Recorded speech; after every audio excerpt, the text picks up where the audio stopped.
pessoal, tudo bem? Meu nome é Mila, eu sou jornalista de formação com especialização em relações públicas e desde 2023 eu também resolvi me tornar corretora de imóveis. E hoje eu estou aqui, esse é o 8Cast, um podcast pensado para bater um papo sobre o mercado imobiliário, compra e venda de imóveis, aluguel short stay, investimento imobiliário e tudo que gera esse grande mundo do mercado imobiliário. Comigo aqui eu tenho dois grandes especialistas, dois grandes corretores e também eles são os fundadores da 8 Imobiliária, o Sérgio Hammer e o Gustavo Chamusca. Eu vou deixar que eles se apresentem para vocês e que eles contem um pouquinho da 8 e a ideia de criar esse podcast. Sou o Sérgio Hammer, a vida inteira trabalhei no mercado imobiliário. Acho que talvez uma das minhas primeiras lembranças de vida é no mercado imobiliário. Meu avô era corretor de imóveis e me levava no stand. Eu adorava ver umas maquetes na década de 70, 80. Bem mais rústico do que é hoje, né? E profissionalmente eu comecei a trabalhar com meu pai, que incorporava. Depois abri uma imobiliária e segui nesse caminho. Trabalhei numa das maiores empresas de São Paulo. E desde 2020 nós abrimos a 8, que era para trazer a experiência que teve no mercado imobiliário para aplicar, para solucionar problemas dos nossos clientes no mercado imobiliário, seja comprador, seja vendedor, seja aquela pessoa que não sabe o que fazer com algum imóvel. Então, a gente abriu a 8 nesse sentido. Bacana. Curioso. Eu, ouvindo o Sérgio falar agora, me lembrei dessa situação. Você falou que ia no stand e tal. Eu, quando era pequeno, eu adorava esses folhetos com a planta. E eu ficava olhando a planta, onde era o quarto e tal. E é algo que eu nunca parei para pensar. Os corretores hoje entregam em alguns pontos. Exatamente, exatamente.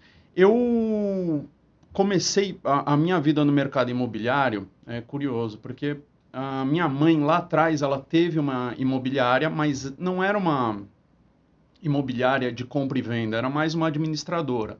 Então ela tinha ali uma carteira de imóveis, ela fazia a administração desses imóveis. Isso deve ter sido em 98, então ela acabou falecendo em 2000. E aí eu e o meu irmão mais velho, nós fomos lá, mas era muito mais uma administradora. Já era, eu acho que o destino me indicando, né, Deus dando o caminho.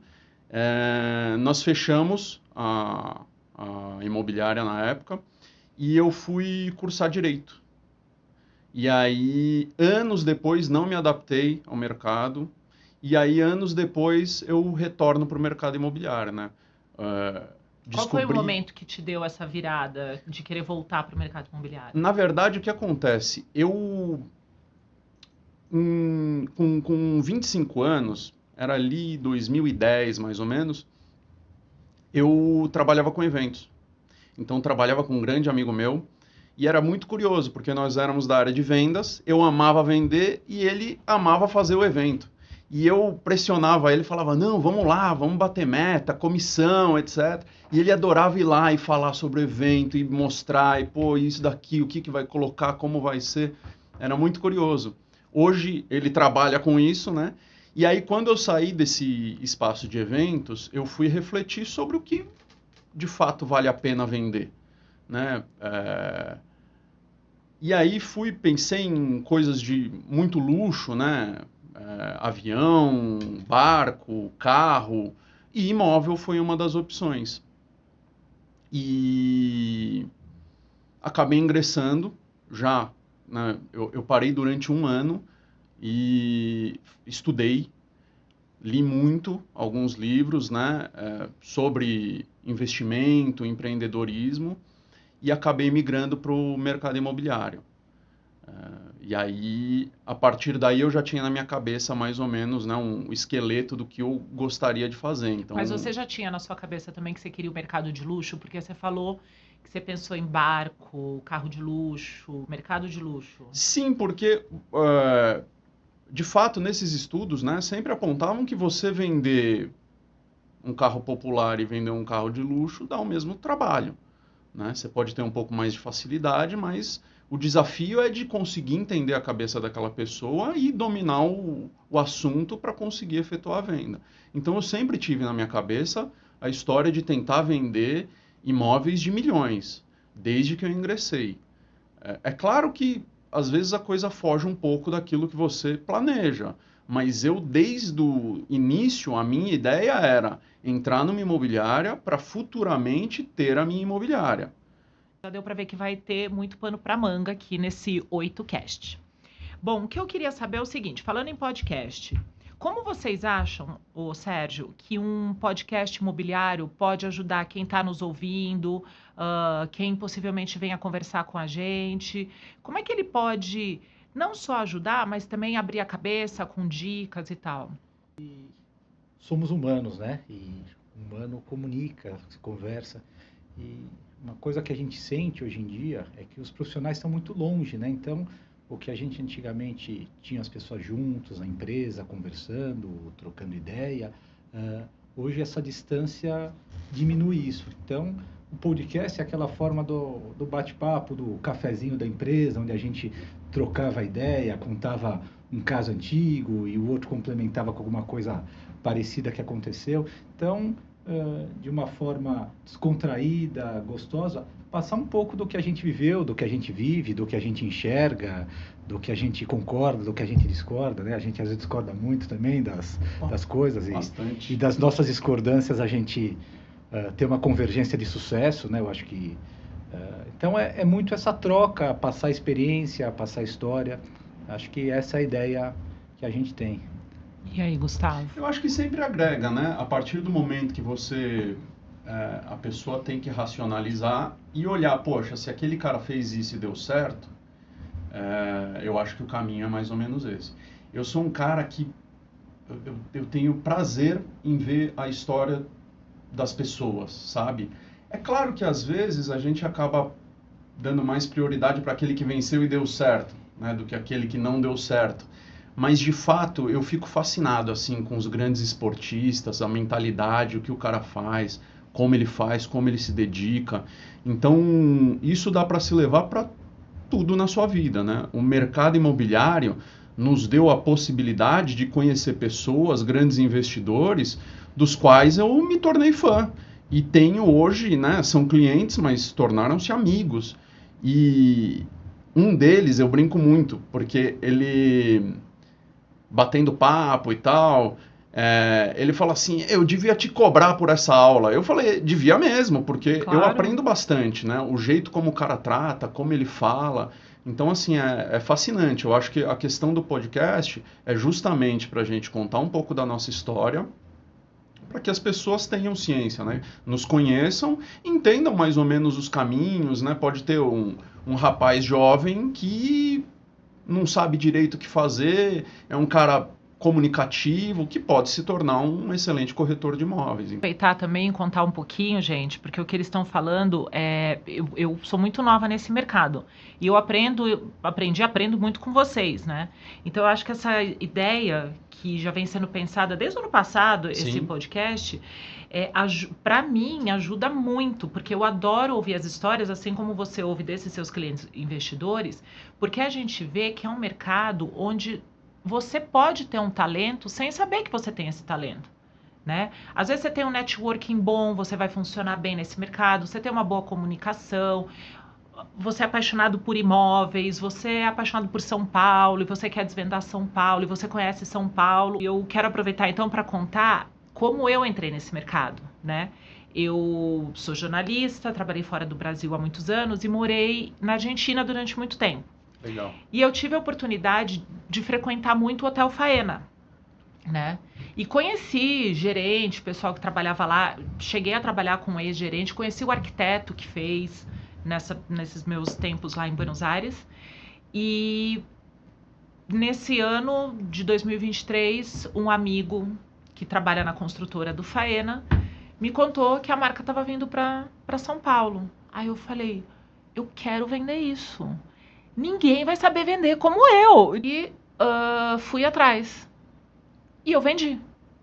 E assim, eu vendi e eu falei, eu vendi. Como é que pode isso? Né? Logo depois a gente se conheceu e eu fui atuar com vocês também. Aprendi um monte de coisa, venho aprendendo muita coisa. Então, o que eles estão falando aqui é bem isso, pessoal. Ouvir histórias e histórias acessíveis. Eu sei que tem muito podcast já de pessoas que estão ali, como conquistei meu primeiro 1 milhão vendendo e tal. Não é o intuito aqui. Acho que o Sérgio falou da história do cafezinho, do bate-papo, é o que a gente quer trazer para cá. Que são histórias assim, que podem ser histórias simples, mas que mudaram a vida de pessoas, Sim, né? eu acho que um ponto importante aí é as pessoas, obviamente, né? Vai ser raro alguém entrar no mercado imobiliário sobrando dinheiro, assim, a ponto de, se eu vender tudo bem ou não. As pessoas geralmente precisam. E acaba sendo para o nicho de mercado que a gente trabalhamos, acaba sendo um retorno grande, né? Nós brincamos que é uma profissão que você dorme pobre e acorda rico. Mas eu acho, particularmente para mim, atrás de uma venda tem muito mais do que dinheiro. Essa questão da satisfação de eu consegui, então esse teu brilho nos olhos com relação ao hotel, eu acho que faz toda a diferença. Nossa, muito. A hora que você está atendendo o cliente, você fala isso com tanta vontade, é incrível a marca e tal, que o cara acaba se contagiando e aumentam suas chances de venda. Não é determinante? Não. Uma venda imobiliária, ela depende de muitos fatores, né? O Sérgio sempre brinca, a trave é muito grande. Então, por mais que você faça tudo corretamente, às vezes alguma coisinha, um documento, um timing diferente, você perde o negócio. Então, tem que tomar cuidado com relação à ansiedade, e é um ponto importante, acho que a gente deve falar um pouco mais disso à frente, mas é muito prazeroso e não só pelo fato do financeiro. Óbvio que é bom ganhar dinheiro, mas o fato de você se mostrar, olha, eu sou capaz, eu consegui. Eu acho que isso é importante. E não só, né, a felicidade pessoal, né, a realização pessoal, né? Trabalhar com imóveis, você está fazendo diferença na vida das pessoas. Isso. E uma coisa que é muito legal é que quase sempre você está envolvido em algum momento importante da vida da pessoa. Da vida, da família, da pessoa. É aquela realização do sonho, é aquela... ou está passando para frente um imóvel que está na família, que representou tanto. Então, sempre é um momento marcante nas famílias. Desde a pessoa que está comprando o seu primeiro imóvel pequenininho, até o cara que está comprando o seu terceiro imóvel de lazer, faz a diferença na vida da pessoa. Você pega um super empresário, às vezes para ele comprar o helicóptero dele, ele vai falar para o piloto escolher. Para ele escolher a casa dele, ele vai parar o tempo dele, e vai conhecer o corretor, e vai fazer alguma pergunta. Então, participar do momento importante das pessoas é uma coisa prazerosa, é uma coisa gratificante. É a pessoa que te encontra depois de muito tempo e fala, poxa, ainda moro lá, poxa, como foi legal aquilo que eu fiz. A gente tem uma recorrência muito grande, eu e o Gustavo, de clientes que a gente fez negócio, eu há 20, 25, 10 anos atrás, Gustavo um pouco menos, que nos procuram, que fazem negócio, que indica o irmão, que indica o amigo, porque é muito legal participar desse momento da vida das pessoas. Um ponto importante que o Sérgio falou, corretíssimo. Um ponto importante é o corretor se atentar a isso, tá? Mas isso aí a gente guarda esse pensamento, que eu já peguei aqui o que você vai, a gente vai chegar nisso daí. Tá bom. Antes da gente seguir aqui, pessoal, você que está acompanhando a gente, dando prazer aí de estar ouvindo esse nosso primeiro papo, deixa um comentário, tá? Diga como esse podcast pode te ajudar. Se você é corretor, também conta aí a sua história. De repente a gente pode reproduzir histórias legais aqui nos próximos encontros. E dicas, né? O que você gostaria de saber, se você está vendendo, se você está comprando. A 8 está aí para você que é de São Paulo, região, Grande São Paulo, para te ajudar aí no seu negócio. Bom, o que eu queria saber agora, eu sei que você tem muita história boa, porque você tem muita coisa legal para contar, e eu sei que Sérgio tem uma bagagem lá de trás, que eu até gostaria de citar nomes de pessoas onde ele já entrou na casa para ajudar, mas eu não vou fazer isso, porque a gente Nosso tem cliente essa coisa preza pela privacidade. Da privacidade do cliente. Mas eu queria que vocês contassem histórias de carreira, um desafio, uma coisa assim, aquele desafio que você falou, não, Eu vou. E você tem uma história de resiliência, você estava falando antes, tipo, de controlar a ansiedade e tal. A nossa história de vida, ela sempre tem algumas viradas de chave, tá? E isso, se a gente observar desde a nossa infância, né? Então, por exemplo, o planejamento do meu pai era que eu morasse no Morumbi. E por conta dos anos 90, do Plano Collor, acabou que ele sofreu com isso e acabou mudando os planos para Perdizes, onde eu fiz toda a minha vida. Onde estão todos os meus amigos, eu saía a pé e conhecia os apartamentos, mesmo antes de pensar em imóveis, já conhecia as ruas, etc. Então isso para mim fez toda a diferença, né? Ali nós tivemos uma dificuldade, eu diria que na minha família sempre foi ali classe média, mas eu fui estudar em colégio público e tem um fator muito importante aí, porque as pessoas acham que às vezes o preconceito, né, é do rico contra o pobre. E no colégio público me julgavam achando que eu era rico.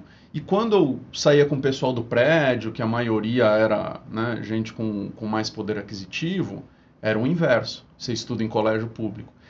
De certa forma, isso me deu um jogo de cintura para saber lidar. Claro, você frequentava ali dois universos, né? Exatamente. Então, acaba que dentro da história, isso vai te dando bagagem e você vai aprendendo a lidar com as situações. Pensando em resiliência, eu acho que a minha principal história, eu entrei para o mercado imobiliário, de fato, na venda e compra, em 2013. De 2013 até segundo semestre de 2014, eu não vendi nada, não fiz nada. Eu fiquei 1 ano e 8 meses sem fazer nenhum negócio. A partir do momento que eu fiz a minha primeira venda, realmente as coisas mudaram, mas eu fiquei naquele ciclo da maioria das pessoas, né? Você vende, gasta, vende, gasta, vende, gasta. E aí, em 2017, o Sérgio me convidou para ser gerente. E a minha ideia como gerente, né, eu lembro da conversa que nós tivemos, ele falou assim, olha, eu queria te chamar para ser gerente, eu acho que você tem o perfil. A primeira pergunta que eu fiz para ele foi, mas eu vou poder continuar vendendo? Porque em alguns lugares o gerente não pode vender e tal. Uhum. Porque o meu negócio é a venda. Eu gosto do cheiro da rua, eu gosto de mostrar imóvel. Você é corretor nato, corretor né? Mesmo hoje você sendo proprietário da 8, junto com o Sérgio. Exatamente, eu gosto, é o que você sou corretor de imóveis. E aí ele falou, olha, pode, não tem problema. E aí em 2016, isso já era 17, em 2016 eu recebi a entrada de um cliente, procurando por Perdizes. E aí que entra a resiliência, tá? Ele olhou em Perdizes comigo, viu alguma coisa, não comprou. Depois ele me mandou mensagem em 2017, falou, olha, eu estou pensando em mudar meus filhos de colégio. 17 eu fui para Moema, comecei a mostrar coisa em Moema, nada de novo. E virava e mexia, eu mandava uma mensagem pro cara. Existiu ali uma conexão, rapport. Ele trabalhava com o mercado financeiro, um cara muito legal, alemão. Alemão é difícil de atender, mas eles são muito corretos. Mas é alemão, cara. E aí não deu certo Moema também. Ele voltou para Perdizes. Procurei Perdizes novamente. Acabou que ele só foi comprar no segundo semestre de 2019 no Jardins. Então foram aí quase 4 anos. 4 anos atendendo o cliente. E por que eu te digo que é uma virada de chave? Porque, para mim, particularmente, foi o momento onde eu realmente ganhei dinheiro no mercado imobiliário. A ponto de você... Com essa venda que não você só com esperou essa venda, 4 anos. Segundo semestre de 2019. Segundo semestre de 2019 eu encaixei acho que 5 vendas. Mais equipe, etc. Então, isso me deu bagagem suficiente de, putz, respirei, agora vou investir, vou mudar e tal. E aí, realmente, eu baixei um pouco a poeira. E um ponto importante, tá? De 2013 a 2019, eu era um corretor sem carro. Aí. E sem Uber. Então, não tinha Uber, né? Ou já tinha Uber? Não, Uber ele começou a ter 17, 18... Mas você não tinha dinheiro para Uber, né? Não, eu não tinha dinheiro para Uber, então o que eu fazia? Parceria. Eu ficava muito dentro da imobiliária, vendo as pessoas falarem, ouvindo, vendo como cada um fazia, fazendo muita piada, contando muita história, né? Mas eu gostava de estar lá dentro para entender a cabeça das pessoas, e aí fazia muita parceria, porque a pessoa tinha carro, então eu ia, e eu sempre me interessei em negociar os imóveis. Não teve primeira proposta, eu vou passar para o meu gerente. Não, eu gostava dessa. Eu acho que é fascinante. Para mim, se você me perguntasse qual é a melhor parte do mercado imobiliário, eu te diria que é a negociação. Eu ia perguntar, mas agora você já respondeu. Então agora eu vou perguntar para o Sérgio. Sérgio, qual foi uma venda, uma negociação que foi um grande desafio para você? E vou além, que você se orgulha muito de ter colocado aí o seu conhecimento e trabalhado em cima dela. Tem uma venda muito interessante, não vou lembrar, por volta de 2015, 14, de um dos acionistas de um dos maiores bancos do Brasil, que queria um determinado tipo de imóvel em prédio novo, e por ser uma pessoa desse nível, né, esse tipo de pessoa, a gente foi atender pessoalmente junto com quem estava atendendo, e o que ele queria não existia, o que é muito comum, né, as pessoas quererem o que não existe, né? E eu acho que a grande arte do corretor é entender o que o cliente quer, conhecer o mercado exatamente para encaixar a possibilidade, né? E possibilidade não é só dinheiro, né? Porque essa pessoa tinha todo o recurso do mundo, né? Podia comprar metade de São Paulo, né? Mas às vezes é tamanho, é característica, é endereço, né? Mas todo mundo em algum momento se sujeita a abrir mão de alguma coisa. E essa pessoa queria porque queria uma característica de prédio novo, num bairro onde predomina prédios antigos. E ele só queria novo. E eu conhecia um prédio antigo, super tradicional, onde a pessoa tinha refeito o apartamento era super moderno, super atualizado em tudo que se imaginava de tecnologia, de acabamento e tal, num prédio antigo, mas num prédio que tinha uma super segurança em função de outras pessoas que moravam no prédio, um prédio que, apesar disso, tinha uma característica antiga, tinha quase que um mordomo que abria a porta, levava as coisas, e eu falei para esse cliente o seguinte: olha, eu sei que você não quer isso, mas me dá 1 hora do teu tempo eu te levar numa coisa que você não quer, mas você vai se encantar.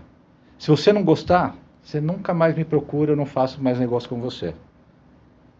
E ele falou: não me leve em prédio velho, Sérgio. Eu vou te levar, e se você falar que eu te fiz perder tempo, você esquece, eu não te atendo nunca mais. Levei lá, a pessoa se encantou, falou: isso não é o que eu quero, é mais do que eu quero. Nossa. Quanto que a pessoa pede? Na ocasião, deve ser coisa de em torno de uns 6 milhões de dólares. E ele falou: eu pago 6 milhões.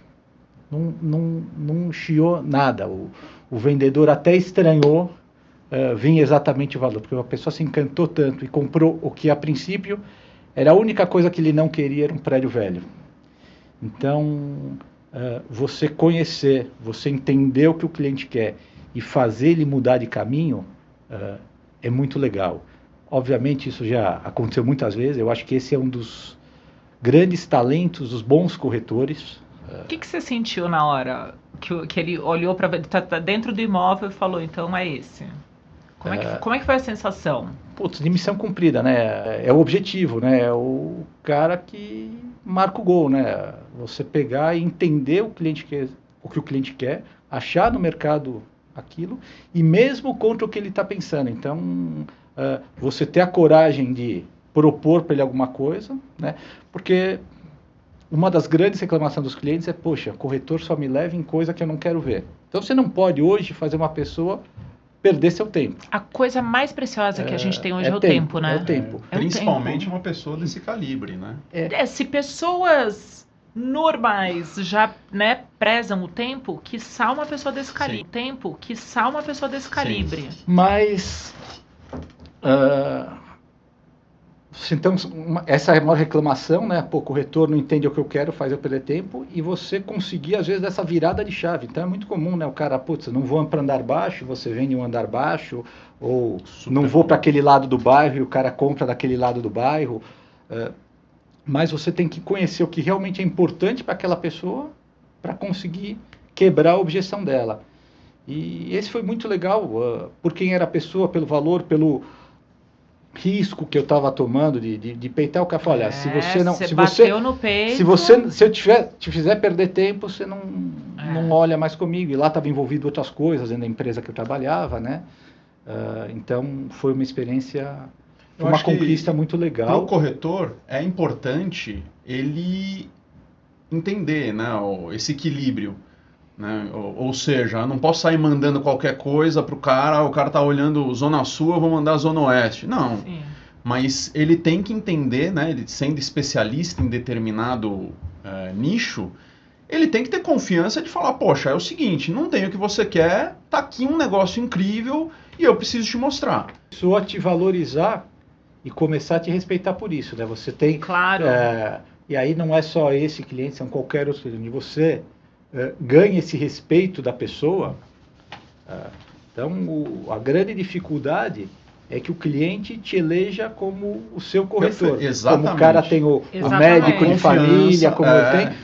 Hoje eu tenho algumas pessoas, hoje mesmo, estava agora falando com mensagem com a pessoa, que a gente alugou um apartamento pequeno, que ela comprou, que é uma pessoa que já comprou com a gente, já vendeu com a gente, e que... Se tem algum problema de imóvel na família, se quer trocar uma ideia, liga para perguntar. Às vezes faz negócio, às vezes não faz, mas elegeu a gente como... Isso é de suma importância, né? Eu te diria, você não faz ideia quanto eu trabalho de graça. Você não faz ideia o quanto a pessoa vem, consulta. Eu faço. É claro que a gente tem que ter discernimento de não ser trouxa, né? Mas, e assim, eu acho que o universo conspira. Eu ajudo, as pessoas perguntam, muito corretor que já saiu, às vezes saiu do mercado, fala, pô, fulano me procurou, quer saber quanto vale e tal. E aí eu vou, dou minha opinião, mas eu acho que, às vezes você não vai ganhar nada, você está imaginando que não vai ganhar, mas o universo está conspirando para que aconteça. Deixa eu contar uma história rapidinho. Essa história, eu acho que vai muito nisso que o Sérgio estava falando. Conta. Esse cara, ele via uma casa há 12 anos atrás, ele namorava a casa e tal. E aí ele sempre gostou desse imóvel. E ele apareceu para mim, eu já era gerente, por uma locação de R$ 3.500. E aí eu comecei a conversar com ele sobre essa locação de R$ 3.500 e tal. E você acaba criando uma conexão. Ele é o dono de uma academia. E é um cara super correto, super do bem. Ele sempre pensa, né? Ele tem alguns imóveis. E eu nunca vi a pessoa se preocupar para quem vai alugar. Ele se preocupa. Ele quer que seja um negócio legal, bacana. Ele me falou algo que eu nunca vou esquecer. Ele falou, pô, como pode, né? Todo lugar que você olha tem uma farmácia. São os meus maiores competidores. Ou seja, ele não se compara a outra academia. Ele acha que quem está competindo com ele é a farmácia. E aí, ele começou a tentar expandir o negócio dele. E eu comecei a atendê-lo também, vendo academia para ele. E me dediquei muito a isso. Eu sempre fui de fuçar, entender de zoneamento, e às vezes o corretor não se interessa por isso. Sempre fui atrás, procurei, conversava com pessoas que tinham mais conhecimento do que eu, buscava na internet e fui tratando ali com ele. Não deu certo. Mas ele me falou, olha, tem uma casa que eu já vi, tá à venda, X tempo e tal. E aí eu levei ele para ver a casa. Ele visitou, passou o tempo, demorou mais de 4 anos... e ele não comprava nada, não se mexia, eu perguntava e a casa continuava à venda, etc. Até que um momento, eu falando com o proprietário, eram 2 irmãos que não se falavam, os proprietários. E é muito curioso isso, é um detalhe, porque aí a negociação não é com um vendedor, são com 2 vendedores separados. Que não se bicam, né? Então gera mais dificuldade. De fato, o curioso dessa história é o seguinte... O vendedor virou e falou, recebemos uma proposta, acho que nós vamos aceitar. Eu liguei para o meu cliente. Falei, olha, eles receberam uma proposta. Você vai perder a casa. Ele se sentiu pressionado, ele falou, não, então pode mandar aqui uma... Não é isso, eles tinham aceitado e estavam minutando o contrato já. Não, eles, na época em que ele me falou, eles estavam em negociação. Envolvia uma permuta pequena que um dos irmãos ia pegar, mas queria se livrar do troço. E aí... Era uma sexta-feira à tarde, eu e o Sérgio, nós tínhamos ido ver um galpão, e o cara me ligou, falou, olha, é o seguinte, tal, oferece tanto. Eu falei, olha, como tem uma outra negociação em curso, eu vou correr, nós vamos assinar essa escritura na segunda de manhã. Ele falou, mas dá tempo? Eu falei, dá, só que tem uma coisa, você vai acabar perdendo dinheiro, porque o valor venal de referência da casa é maior do que o valor de compra que você está efetuando, e não vai dar tempo de entrar com processo e tal, então você vai pagar um imposto um pouco maior. Pô, mas será que não dá para esperar? Eu falei, olha, tá tendo um rally do outro lado, o cara pode ofertar um valor maior. Ele falou, não, então tá bom. Imagina a pressa de se fechar o negócio, falar com o cartório, Fazer levantar a o contrato. documentação, fazer a minuta de escritura, não teve contrato. Na segunda de manhã, chegaram os dois, eu já tinha preparado a imobiliária com uma sala para cada irmão, porque eu falei, bom, se eles não se bicam... Que situação, né? Eu e o Sérgio empenhado ali em fazer o negócio acontecer. Vieram os dois irmãos, eles não se falavam, e esse comprador, olha que legal, ele falou, pô, os irmãos não se falam, a gente devia dar um jeito de fazer, né, e tal. Eu falei, não, é melhor a gente não se meter. Mas de fazer a família se unir de É, novo? ele é um cara tão... E ele é assim, ele se tornou um grande amigo nosso. Uhum. Né? E, bom, assinamos a escritura, beleza. Um dos vendedores era vizinho, quase vizinho à casa, morava na mesma rua, 2 casas para o lado. Ele falou, olha, eu não trouxe a chave, amanhã vai na minha casa e você pega. Beleza. Esse cliente, ele já tinha confiança com a gente, ele sabia que não era história de vendedor, mas é comum, às vezes, o corretor criar um outro negócio para o cara se mexer e tal. O famoso leilão, né? Exatamente, né? Criar um desconforto para o cara tomar uma decisão. E aí ele foi buscar a chave e no mesmo instante a corretora ligou. Falando, olha, nós estamos com a minuta pronta do contrato, compromisso de compra e venda, tal, não sei o que, vocês vão assinar. Ele falou, não, eu já assinei a escritura. Ela falou, como assim? Nós conversamos na sexta-feira. Ele falou, não, eu assinei a escritura. Já foi vendida a casa. Ou seja, se entender a situação e ter velocidade, o que acontece? Para isso você tem que ter uma excelente relação com o cartório, excelente relação com o cliente, dele ter segurança em você, excelente relação com os vendedores. Não, e a abertura que você teve em falar para ele, explicar, você vai pagar um pouco maior, quer dizer, você deu toda a letra antes e o cara se sentiu seguro. E foi exatamente esse o ponto. Quando ele pegou a chave, ele foi na casa e me ligou. Falou, Gustavo, muito obrigado, porque eu vi, ele atendeu e, assim, realmente, se eu tivesse passado o tempo para tentar pagar menos na documentação, eu poderia ter perdido o imóvel. Então, acho que é muito importante, porque a experiência te faz conseguir trabalhar dessa forma. Sim. Você já consegue pensar que aquilo é possível. Quem está comprando não sabe que aquilo é possível, né? Exatamente. Porque é tanta burocracia também, que a gente vai falar sobre burocracia talvez em outro papo. Mas é tanta burocracia que se você não tem esse jogo de cintura com cartório, essa segurança com seu cliente e tudo mais, você não consegue passar isso para o comprador. O timing é muito importante. Né? Eu acho que depois o Sérgio até pode falar um pouco da dor. Comprar um imóvel é uma experiência dolorida. Né? Porque mexe muito com as emoções. Deixa eu te perguntar só uma coisa para a gente não sair só voltando aí, né? Tem uma coisa importante nisso tudo, né? Você falou do leilão, do criar uma situação. Pelo cliente nos conhecer, ele acreditou na situação que foi colocada. E a gente tem por princípio que a verdade tem que ser levada mesmo que ela nos prejudique. Sim. Então, onde tem um problema, onde tem uma compensação. Então, quem nos conhece acredita e sabe que quando a gente está levando uma situação, essa é a situação de verdade. Então, eu vou bancar. Ô, gente, o que o Sérgio está falando, eu senti na pele, tá? Porque eu vendi uma casa e não fosse o Sérgio falar para mim, não vende para esse cara. Eu teria me dado muito mal. Eu lembro que você falou até hoje. Eu tinha 2 situações onde talvez eu recebesse um valor maior pela casa naquela situação onde você falou para mim, quer assinar? Assina. Mas olha aqui, ó, tem isso pode acontecer. Você já olhou tudo lá na frente para mim, lembra? Isso é experiência, né? É experiência, claro. Você está trabalhando há quase 30, né? Acho que passa de 30 anos. Então, já passei por muita coisa, né? Então, você vai vendo coisas que se repetem, problemas, e mercado imobiliário é uma coisa muito louca. Cada vez aparece uma situação nova, né? A gente se envolve numa venda e vai, putz, o que a gente faz aqui? Nunca vi isso.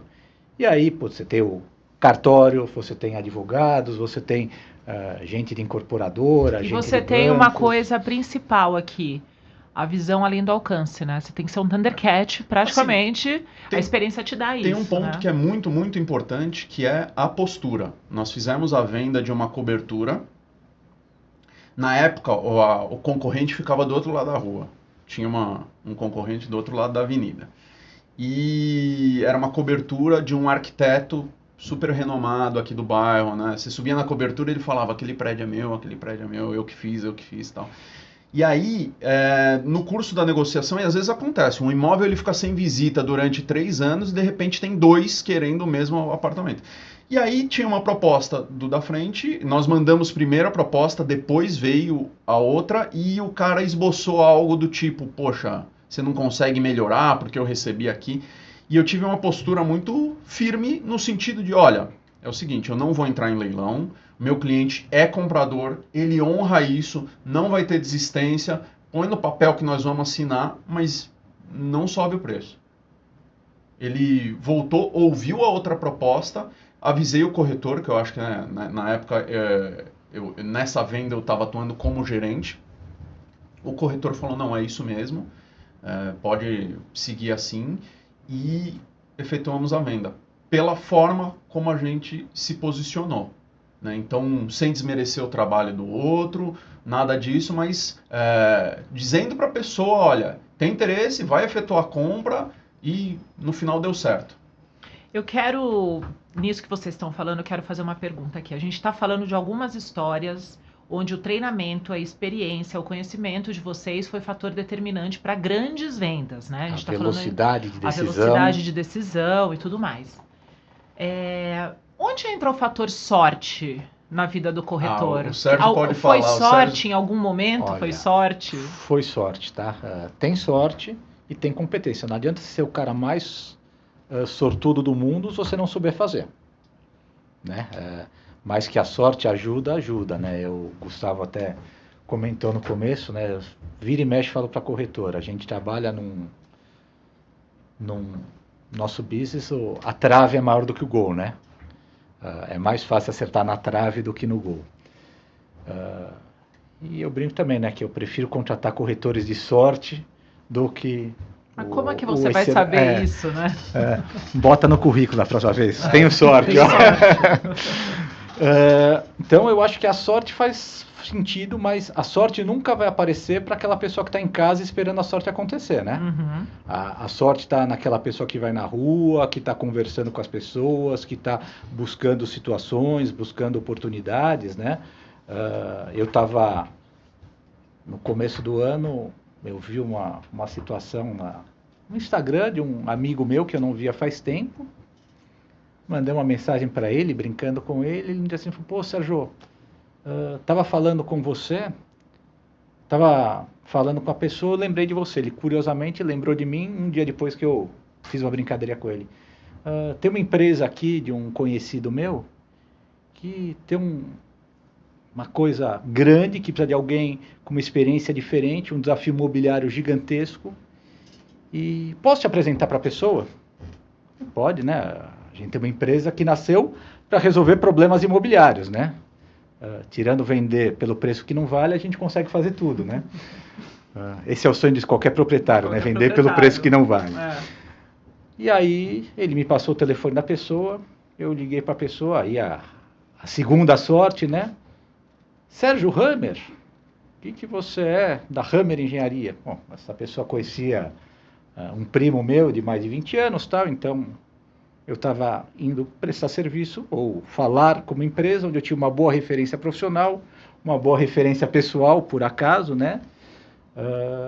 E procurou a gente com um desafio que eu acho que...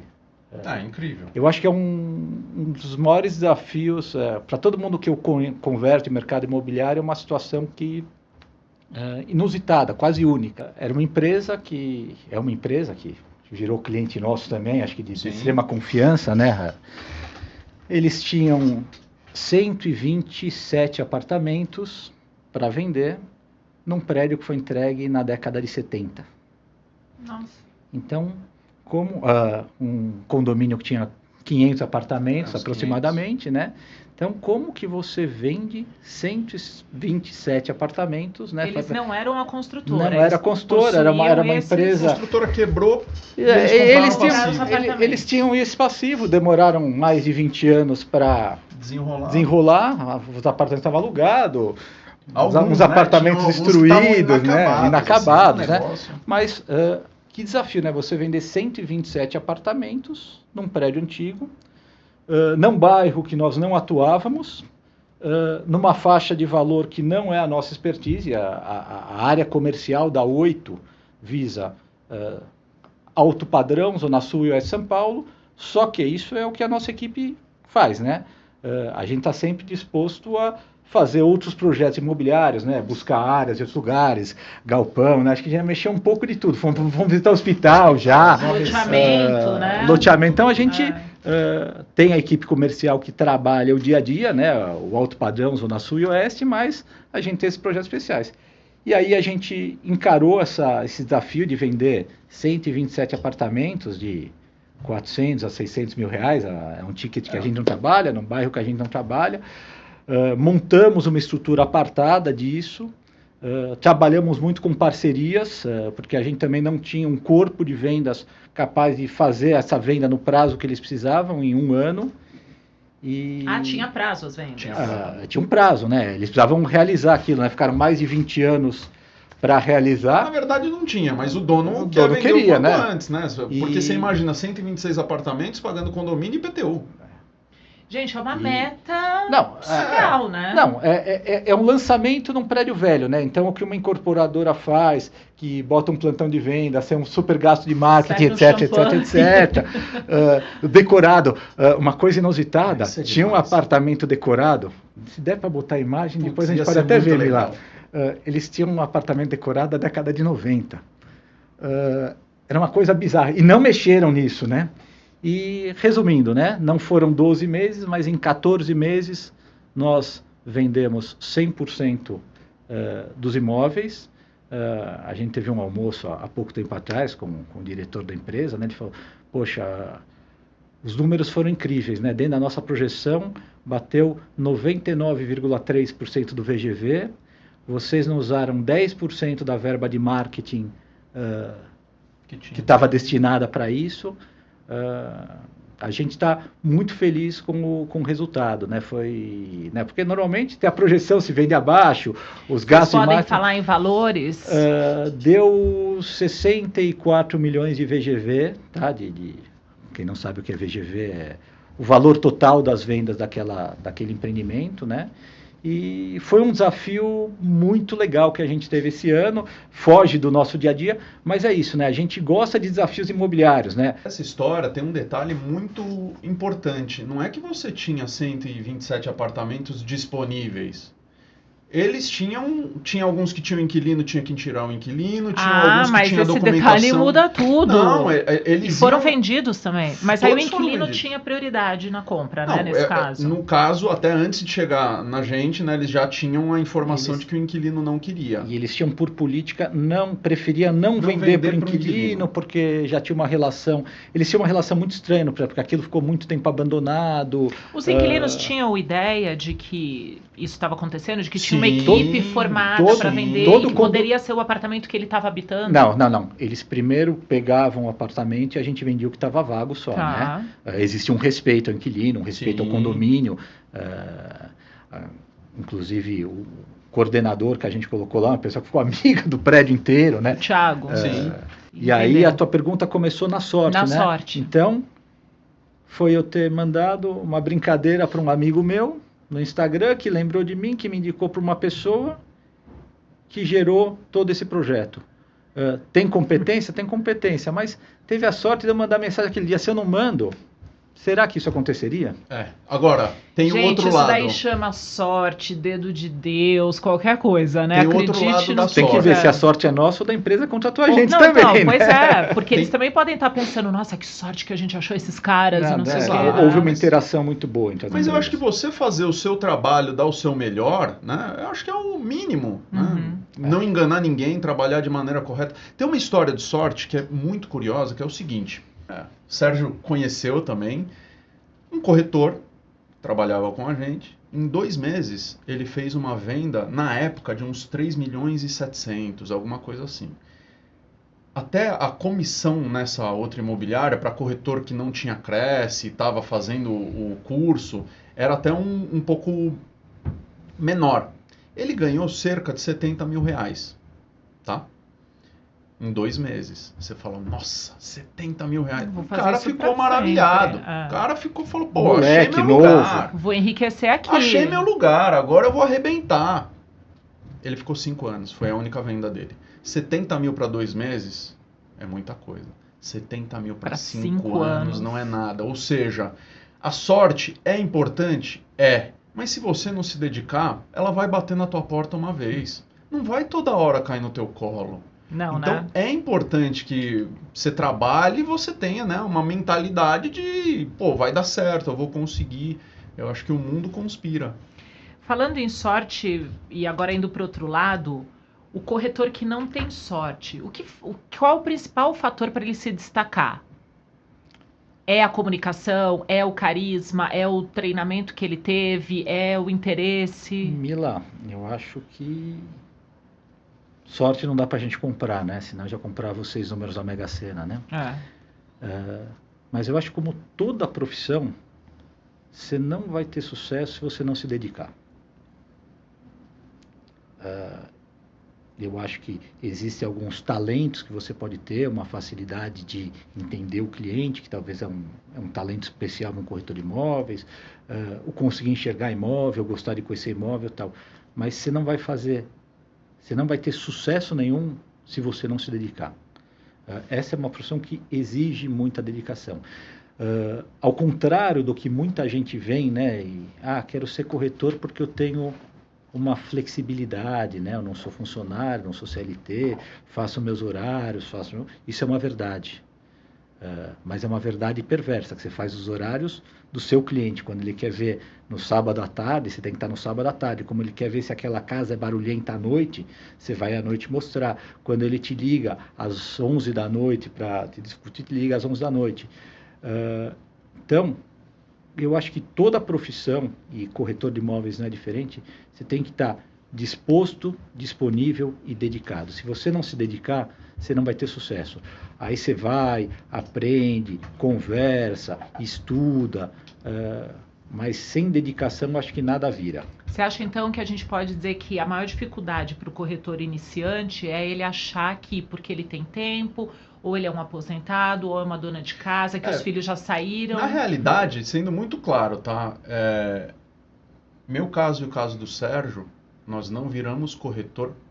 Sempre teve a estigma, eu diria não só do corretor como do vendedor, né? O cara que não deu certo em nada, ele vai buscar vendas, né? Mas vai eu tentar acho vender. Que hoje isso já quebrou um pouco, né? Já tem mais um pouco de sensualidade no ser corretor, mas de né? fato, claro, hoje existe por conta dessa questão do glamour, todo mundo começou a prestar atenção na remuneração, né? E também a questão do cara aparecer nas câmeras, né? Então o cara querer ser influencer e tal. De fato, eu acho que a questão é um pouco mais profunda, tá? Tanto eu quanto o Sérgio, eu me tornei corretor por escolha. Não foi uma coisa que não jogaram. têm a pegada corretores influenciadores. Vocês vêm daquela escola muito mais raiz, né? Assim, e que acompanham o mercado e vão se atualizando junto com o mercado. Eu te diria, a minha ideia sempre foi ter imobiliária, mas eu sabia que eu precisava varrer o chão de fábrica. Eu sabia que eu precisava. Então, o cara querer começar de cima, quantos corretores não vieram trabalhar com a gente e acharam que em 2 meses ele ia criar um Instagram, ia postar o vídeo, ia explodir na internet, tá tudo certo. Não é assim que funciona. Pode dar certo para algumas pessoas, mas é delicado, não é tão Mas simples. isso acontece em várias profissões, né, gente? Quem até- quer começar já aqui Sim. sem... Dá até para dar um passo atrás, né? Esquece Instagram, né? Quanto corretor vem achando que a imobiliária vai colocar um cliente com ele, ele vai abrir a porta de 2 apartamentos e vai ganhar uma super comissão, né? Uhum. O trabalho do corretor não é só esse, né? É estar atento, é estar buscando, é estar se comunicando, é estar buscando o cliente comprador, o cliente vendedor, né? O corretor, ele não vende nada além da capacidade dele de gerar negócio. Porque eu não sou o dono do produto. Eu vou fazer uma ligação entre quem está comprando e quem está vendendo. E vou convencer, e vou demonstrar, não convencer, tanto para o comprador quanto para o vendedor, que aquele negócio é bom para os dois. Então, É uma arte. Quando a gente fala convencer...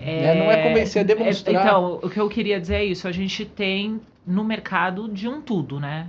Então, assim, você, o Sérgio, a gente já teve nessa situação que você claramente vê quando a pessoa quer te convencer de algo, mas se você tem... Você não precisa ter conhecimento imobiliário, mas se você tem o mínimo senso, tipo, mas não é isso que eu quero, é que nem você estava contando da sua venda para o diretor do banco lá. Como tantas, era acionista mesmo, era isso. Acionista, Mas quantas outras, né? Quantas outras vendas não acontece isso? E é você demonstrar para a pessoa, poxa, vai para cá porque aqui é bom, te atende por isso, isso, isso. Ou vende nesse valor porque com isso você vai comprar, você está vendendo por menos que você queria, mas o que você quer comprar você também está comprando por menos do que você queria. Ou porque tem um caso típico, né, de uma pessoa que ficou por 14 anos procurando uma casa no Pacaembu porque ele queria que os filhos crescessem numa casa. E quando ele comprou a casa, o filho mais velho já estava a filha mais velha estava com 19 anos. Então, a pessoa ficou tanto economizando 50 mil reais aqui, porque eu não vou aumentar os 50, que ele perdeu todo o time de venda. Então, não necessariamente uma venda de um imóvel é só dinheiro. Vou além. Eu acho que na maior parte das vezes, a venda de um imóvel não é o dinheiro. Quando a pessoa olha só o dinheiro, ela tende a fazer maus negócios, tanto na compra quanto na venda. Porque quanto vale... quando a pessoa está comprando a casa dela, a realização de 10 anos que ele poderia ter vivido com o filho crescendo na casa, né? Às vezes você deixa de comprar porque, putz, é 50 mil reais, 100 mil reais, eu tenho aplicado tal. Quanto vale a realização da tua família, a felicidade, ou 40 minutos por dia que você vai economizar de trânsito para levar teus filhos na escola. Às vezes, quando você quer tomar uma decisão de compra de imóvel, só olhando o número, você esquece que aquele imóvel é onde você vai viver. E qual que é o ganho que menos trânsito, ou mais lazer, ou mais segurança, ou a gente não sabe qual que é o fator que é importante para cada pessoa. Então, o imóvel você não pode olhar só como um dinheiro. Lógico, é patrimônio, a não ser quando você compra muito mal, você não perde dinheiro com o imóvel, isso... isso no é um longo tema prazo, também você que não em breve perde. a gente eu acho que vai ficar para a próxima, né? Vai ser um tema aí que a gente vai destrinchar bastante. Mas você tem que olhar como um patrimônio, sim, mas esse patrimônio, ele te traz outros ganhos que não só financeiro. Então, você ter o dinheiro num belo fundo ou na bolsa pode te trazer a manutenção de patrimônio, mas não traz todo o bem-estar que você pode ter no movimento que você faz para sua família. Isso aí eu digo para você. Eu tenho um grande amigo meu, alugou um apartamento comigo, e ele alugou muito barato esse apartamento. Ele virou e falou assim, não saio daqui nunca mais. Eu falei, mas por quê? Ele falou, não, com esse valor de aluguel, eu deixo o dinheiro investido lá, vai estar rendendo e tal. Eu falei, tá bom, e quando o proprietário pedir de volta? Aí ele, como assim? Eu falei, quando o cara pedir de volta o apartamento. Pode acontecer, afinal de contas. Sim, não, vai ser normal, né? Até porque existe, né, tava defasado. Ele virou e falou, eu falei, e aí, você quer ter filho, né? Quero. E aí, vai ter que pegar os teus filhinhos, vão perder os amiguinhos do prédio, porque não é teu. Então, em 2 anos ele comprou um apartamento, depois trocou de novo, ou seja, quem vem com essa máxima de que não, comprar um imóvel não vale a pena alugar, cara, é porque você tem que entender que na necessidade, se o cara tá vendendo um almoço para comprar a janta, é uma situação. Se o cara já tá mais confortável, obviamente é melhor ele ter algo dele. eu prefiro alugar carro. Ok, é uma possibilidade. Mas, putz, imagina você com 2 filhos tendo que alugar carro, esses que você pega na rua e tal. Chave aqui, aplicativo ali. Vira uma confusão. Não adianta, você tem criança pequena, se você quer se estabelecer. E, putz, o imóvel tem disso. O cara pode pedir de volta, pode querer vender para outra pessoa. E aí o cara que é inquilino, que é o... Não, eu consigo e tal, vai ter que pegar a família inteira, vai ouvir a esposa enchendo ele, não consegue reformar da maneira que ele quer. Então tem muitos contras aí nessa questão. Claro que eu entendo o cara que vem com esse argumento. É que é o momento de cada um, né, Gustavo? Mas eu vou te falar o meu pessoal. Eu também morei de aluguel até eu engravidar. Sim. Eu não tinha carro, vocês sabem disso também. Eu aboli carro na pandemia. Eu fui comprar o carro, eu estava 5 meses grávida. Eu vinha para 8 no começo da minha gravidez de ônibus. Me atendia bem. Então eu acho que tudo é um momento. Hoje eu tenho carro, eu tenho um apartamento próprio. Por quê? Porque hoje não sou eu meu Perfeito, marido, tem né? criança A gente pequena, tem uma criança pequena. Mas aí é que tá. Muita gente tem esse argumento e tem essa estrutura familiar. Sim. E aí, realmente, assim, sendo franco, não faz sentido. Não, porque aí o imóvel, o dinheiro guardado vai me render X, ok. Hoje a balança tá para esse lado, mas amanhã ela pode mudar. Eu queria que vocês me falassem da experiência de vocês. Quando chegam as pessoas, qual é a maior dor? Seja para comprar com vocês ou seja para confiar o imóvel para vocês venderem? Eu acho que... Olha, o comprador sempre vai querer pagar o mínimo possível, o vendedor vai querer receber o máximo possível. Eu acho que você tem que encontrar um corretor que você confie. Eu acho que esse é o ponto, né? Uma imobiliária correta, que trabalhe corretamente seu imóvel, que saiba avaliar. É muito comum o cara falar: não, mas eu tenho uma prima que é corretora. Tá bom, ela trabalha na Moca. Campo de expertise dela provavelmente é a Moca. Ou o contrário, né? A gente trabalha, nossa história está no Pacaembu, né? Vira e mexe, a gente vê o corretor trabalha no Jardim Europa, na Vila Nova Conceição, avaliar uma casa no Pacaembu no valor não é porque é para cima, né? Então, eu acho que a precificação é um dos maiores problemas do mercado imobiliário, tá? Eu acho que quem estuda um pouco de mercado imobiliário fora do Brasil, né? Eu acho que o maior dinamismo, o mercado americano, ele é super dinâmico, né? E acho que a grande questão é a precificação lá nos Estados Unidos, né? Aqui hoje você também consegue ver isso, mas você tem acesso aos valores de venda, então a pessoa fala: puta, foi vendido a $500 mil no meu prédio, eu vou colocar para vender a $500 mil, né? E o mercado dá uma agilidade. Então, eu acho que a precificação é historicamente o maior problema do imóvel, né? Uma cultura que teve no passado, acho que vem da nossa cultura inflacionária, de, não, eu preciso ter gordura, eu preciso, então eu quero 2 milhões, pede 2,5 milhões, espera a proposta. Eu acho que são culturas que mexem no preço, que se elas fossem mais ajustadas, o mercado seria muito mais dinâmico. E eu acho que atualmente você tem um outro problema, e talvez isso ligue na primeira pergunta que você fez de por que um podcast, é que hoje as pessoas não conversam. Então hoje um cliente vê um anúncio nosso, um cliente que não nos conhece ainda, né? Ele vê um anúncio nosso e pede: me manda o link desse anúncio com mais nada. Ele não tem a chance, não dá a chance de conversar com o corretor, porque um bom corretor consegue entender o que esse cliente quer. Se você ficar só mandando o link, fica naquela frieza de tantos metros, tantos quartos, tantas vagas, né? A foto é bonita, a foto é feia. Então, você como cliente, quando você elege um corretor para chamar de seu, né? Você consegue passar, e se esse corretor for bom, e esse é o nosso objetivo. Claro, fidelizar o seu cliente, né? Não, conseguir atender o cliente. Até para pegar, às vezes, e falar para o cliente... realmente de te ouvir. Até para falar para o cliente o seguinte: nesse momento, não existe o que você quer.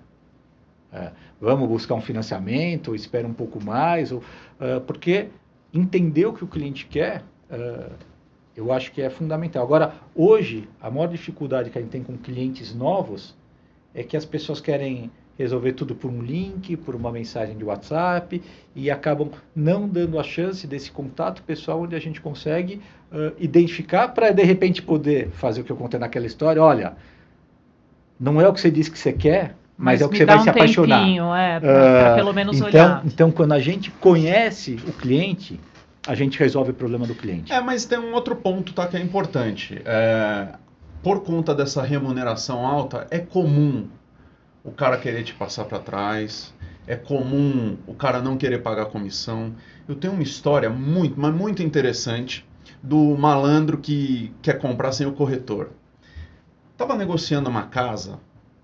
atrás da imobiliária. Uma rua ali no Pacaembu. Na frente da casa tinha uma guarita, tinha placa de vendas. Na frente da casa tinha uma guarita do guardinha e a chave ficava com ele. Levei o cliente, comecei a negociar com a mulher e tal. Ela já tinha chego, a casa pedia 2,5 milhões de anúncio. Ela já tinha chego em 1.800.000. Meu cliente estava em 1.700.000, faltava comissão. É comum ou não faltar comissão? Normal. Ok. Aí passou um tempo e você tem que entender o timing dessa negociação, a maneira como você conduz isso, porque ela também precisa digerir, né? Passou uns 2, 3 dias, eu fui falar com ela novamente e aí a postura dela mudou. Seu cliente não tem dinheiro, então ele não vai comprar minha casa. Eu falei, não, mas o ponto não é esse, né? Já tinha chego em tanto, tal, vamos ver se meio do caminho, 1.750, tal. Ela falou, não, acabei de receber uma proposta. Aí eu me surpreendi, né? Eu falei, mas é de imobiliária? Não. O rapaz estava passando na rua, perguntou pro guarda, ele falou que estava com a chave, mostrou a casa, o cara me fez a proposta, eu tô vendendo a casa. Chuta por quanto? 1.600. Não. 2.300.000. Gente. 2.300.000. Quer saber o pior? Não sei. Esse cara era conhecido de uma corretora nossa. Olha. Se ele tivesse procurado a nossa corretora, ele teria feito um negócio muito melhor. Não era o mesmo cara, então? Não. Um espertalhão que passou lá. O lá... cara que quis ir direto, então nem sempre a pessoa que vai direto consegue a melhor condição. Exato. Então, você procurar um corretor que saiba... É muito... Olha, eu vou te falar. Às vezes nós compramos imóveis. E, obviamente, eu não trago um corretor para negociar por mim. E, né, por conta da postura, às vezes eu tenho que abrir. A pessoa pode procurar. Eu já tive negociações. Como é complicado você não ter um intermediador. Por quê? Você vai falar com a pessoa não, mas eu quero tanto.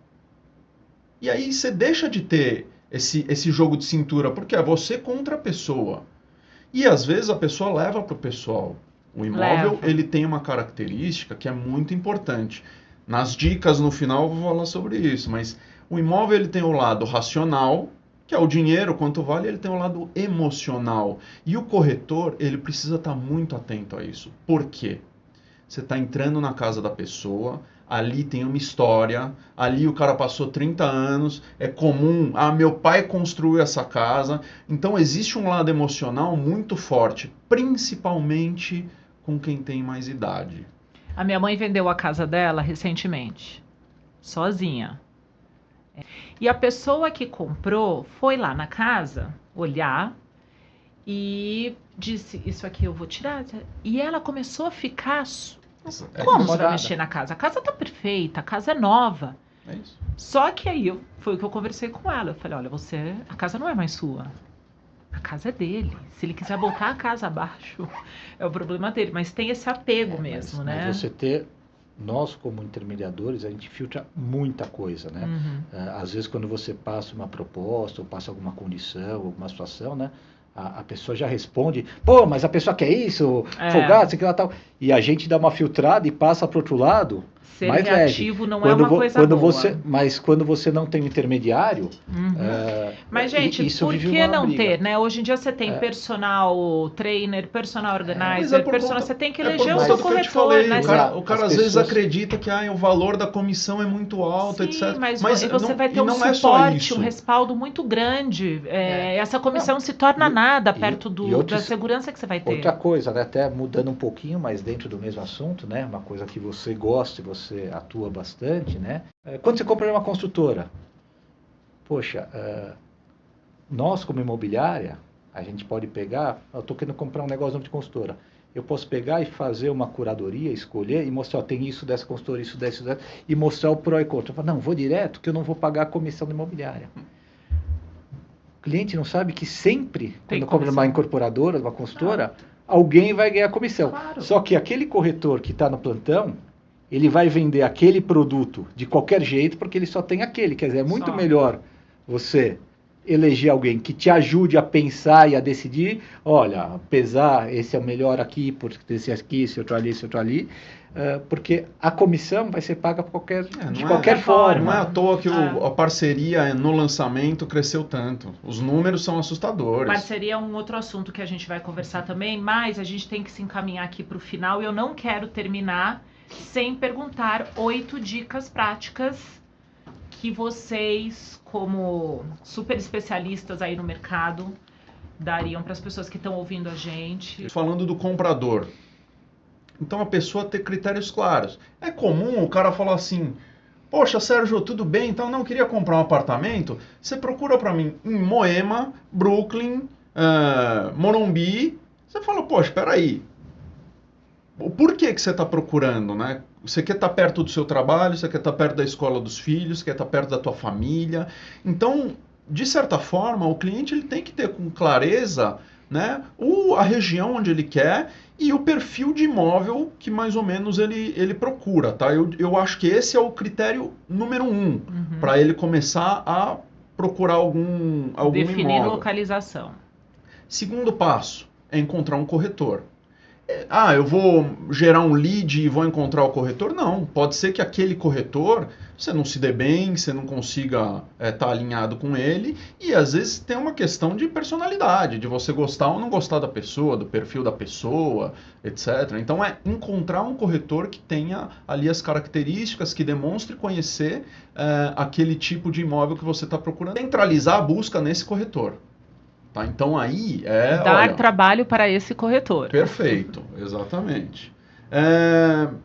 Tentar ser pontual nas visitas, eu acho que isso vale para todas as partes, mas sim, é muito comum, às vezes, o comprador que está nessa posição achar que não, eu estou comprando, sou eu que estou lá, então todo mundo tem que estar... Não é assim, né? Você tem uma pessoa que se preparou para receber, você tem uma pessoa que se preparou para te mostrar o apartamento, então eu acho que você ser pontual é o mínimo, né? O mínimo do respeito. Exatamente. Fazer perguntas pertinentes no imóvel.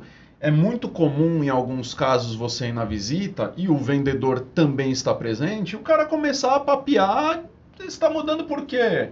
Mas vai para onde? E tal. Então, de certa forma, às vezes não tem que entrar nesse âmbito, porque um dos motivos das pessoas venderem imóvel, às vezes, é uma separação, e pode ser algo traumático. Então, ter ali um senso, né, de como se conduzir. Bom senso com perguntas. Exatamente. Ter claro como você vai pagar esse imóvel. Então, se eu vou usar financiamento, já veja como é que você vai fazer, se consegue, quanto te atende a parcela, qual que é o limite, porque não adianta nada negociar, visitar, negociar, fechar um negócio e depois falar, poxa, mas eu não consigo pagar assim. Então, a pessoa tem que ter o bom senso de já ter ali, né, encaminhado como ele vai fazer esse pagamento desse imóvel. Centralizar as dúvidas no corretor. Quantas vezes eu já não fui visitar um imóvel e a pessoa olha e fala assim, poxa, o cliente comprador fala, não, mas eu te conheço, você não é fulana, que é prima de ciclano e tal. Ou seja, o vendedor e o comprador, eles já tinham ali um elo de amigo ou primo, etc. E às vezes o cara quer, não é que ele não quer, ele quer passar o corretor para trás, mas ele fala, bom, já conheço a pessoa, deixa que eu trato aqui. Tem toda uma estratégia. Como eu falei, a negociação é uma arte. Então centraliza as dúvidas no corretor. A última dica é centralizar a proposta no corretor. Então tenha ciência que o cara também quer fechar negócio. Se você encontrou um corretor que pega a sua proposta e trata de qualquer jeito, querido, então nós voltamos lá à estaca 2. Você não encontrou o seu corretor de confiança. Tá? Então, você passar por essas 8 etapas é muito importante. Bom, então aqui para a gente encerrar, como eu comecei as dicas com o Gustavo e vocês se complementaram nas dicas, eu quero fazer um 8 em 8 com o Sérgio, porque eu também, como jornalista, era muito fã da Marília Gabriela. Então eu pensei da gente fazer essa brincadeira aqui. Então vamos lá, Sérgio. Um livro. Um livro? Vamos, Sérgio. Não sei porque eu não leio. Olha, eu ganhei um livro ultimamente que não tem nada a ver com negócio, mas tem a ver com comunicação e que... Puta, eu não vou lembrar o nome do livro, você me ferrou nessa agora. Bom, fica devendo, a gente coloca no post. Puta, se eu lembrar agora. Mas é um livro que fala sobre relações humanas, sobre comunicação, até sobre relacionamento homem-mulher, mas como me fez refletir muito sobre comunicação entre pessoas. Eu vou lembrar depois até eu te falo. Até o final você lembra. Nada a ver com negócio, mas aquelas dicas que pegam. Um filme, Sérgio. Acho que sempre que você assiste, você tem uma visão diferente. Como entretenimento, mas como a vida é impossível, acho que tem muito a ver com corretor de imóveis, né? É você pensar no Forrest Gump, né? Uma comida. Uma comida? Qualquer uma. Qualquer uma. Vamos hoje para um japonesinho, né? Vamos. Um japonês. Eu topo. Você topa? Um ídolo que não pode ser alguém da sua família. Eu vou ir para o lado do esporte, né? Putz, teriam vários. Vamos para o Ayrton Senna. Ayrton Senna. Uma meta no mercado. Uma meta no mercado? Ser reconhecido como aquele cara que resolve os problemas imobiliários. Show. Ser uma referência para resolver o problema. Um sonho não realizado.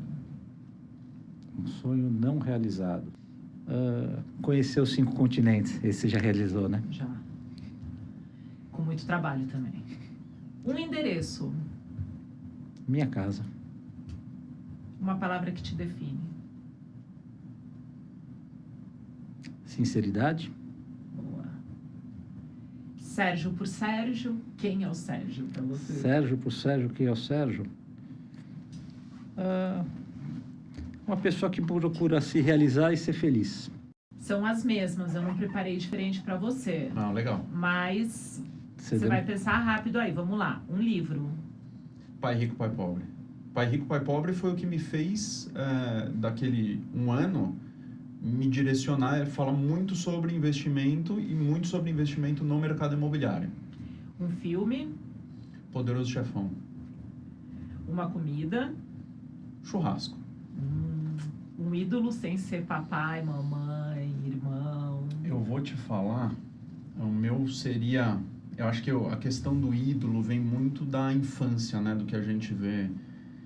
Até molda muito a gente na infância, né? Os nossos ídolos. Na infância, até diria 2. Um deles é o Ayrton Senna. Eu acho que é muito marcante pra gente. E o outro é o Romário. Romário, em 94, eu tinha 10 anos. Eu era alucinado no Romário. Um negócio assim. Eu sou mais time Ronaldo Fenômeno. Pra mim é muito difícil escolher entre os dois, mas eu acho que esse lado emocional vai mais pro Romário. E ele batia muito no peito, né? Eu sou o melhor. Até hoje, né? Ele fala pro Ronaldo, é demais. Eu sonho em ver aquele Romário vezes 30, sabe aquelas coisas que tá rolando agora? Isso aí. Uma meta no mercado. Uma meta no mercado, sei lá. 1 bilhão. Não, eu diria que é o reconhecimento, né? Como um profissional, eu acho que tanto, né, dos clientes, da família, dos amigos, eu acho que essa é uma meta importante. Um sonho não realizado. Um sonho não realizado, eu tenho 2 filhinhas, eu acho que é ser avô. Eu acho que ser vovô... tá cedo, hein? Tá cedo, mas... Você acha que tá mais perto disso acontecer do que você. Tá bem mais perto, mas por isso... Mas meu sonho para isso não é tão perto. Não é tão perto. Putz, pior que a verdade. Um endereço. Praça Charles Miller, 80. Uma palavra que te define. Uma palavra que eu busco é equilíbrio. Equilíbrio.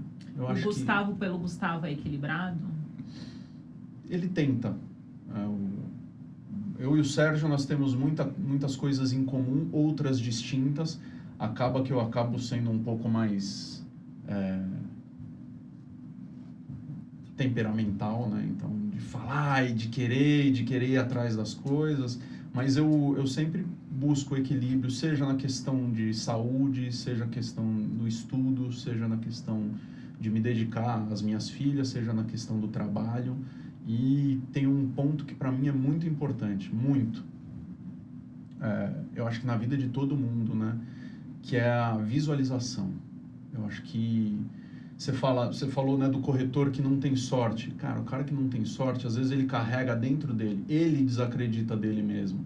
Então, observando alguns atletas, obviamente, Ayrton Senna, ele nunca falou isso, mas com certeza ele fazia, Kobe Bryant,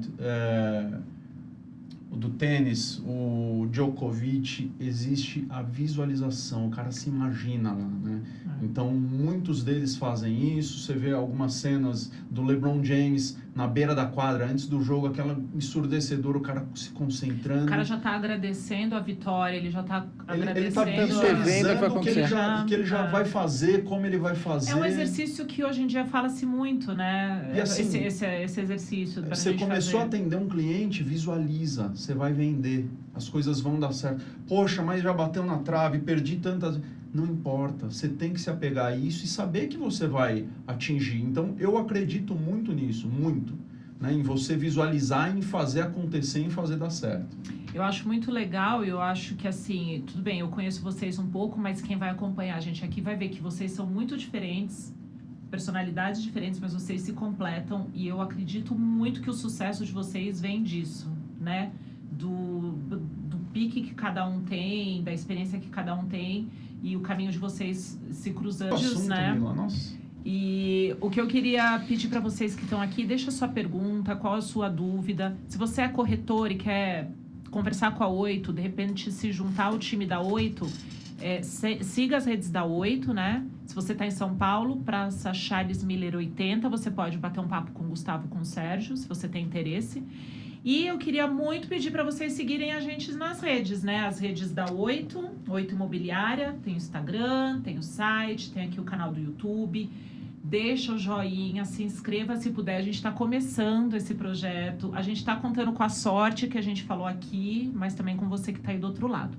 E eu gostaria de deixar a minha rede pessoal, @A3Mila com 2 L's. Gustavo, pode deixar a sua também. Instagram, né? Guto Chamusca. Guto Chamusca e... Sérgio Hammer. Sérgio Hammer com H e um M só. Com H e um M só. Gente, foi um prazer falar aqui com vocês, esse convite, fazer parte desse projeto com vocês, que eu adoro vocês, eu sou super fã. E deixem suas considerações finais e o convite para o pessoal assistir a gente no próximo. Bater papo e contar história a gente faz todo dia, a vida inteira. A primeira vez fazendo dessa forma, essa ideia que surgiu, acho que foi boa a conversa. E, para mim, veio alguns insights durante a conversa, né? Então... anota aí para os próximos. Não, insights até do dia a dia, né? Não só de então, imagino... para quem pode ouvir também pode trazer muito insight. E quem quiser trocar ideia de mercado imobiliário, a gente está aberto, a gente gosta, quem quer comprar, quem quer vender. Semana passada, que a gente foi procurado por uma família que estava com um patrimônio imobiliário grande e numa situação diferente, queria pensar em como otimizar isso, vender uma parte, comprar outra, administrar. A gente... pensa, conversa, troca ideia. A gente está aberto para todo mundo no mundo real, né? Bacana. Gustavo, quem é de todo o Brasil pode procurar 8 ou só quem está mais próximo a São Paulo? Todo o Brasil. Todo o Brasil. Acaba sendo mais fácil São Paulo, né? Nós somos especialistas nessas regiões que o Sérgio falou, mas nós vamos atrás de tudo. Já atendi área na Bahia e... se a gente não sabe, a gente vai atrás... E se a gente tem dificuldade, a gente consegue identificar quem tem competência para ajudar a fazer. Então, acho que é sanar a dor do cliente, né? O nosso intuito principal é esse. E é isso, pessoal. Obrigada. 8 beijos para vocês e até o nosso próximo papo.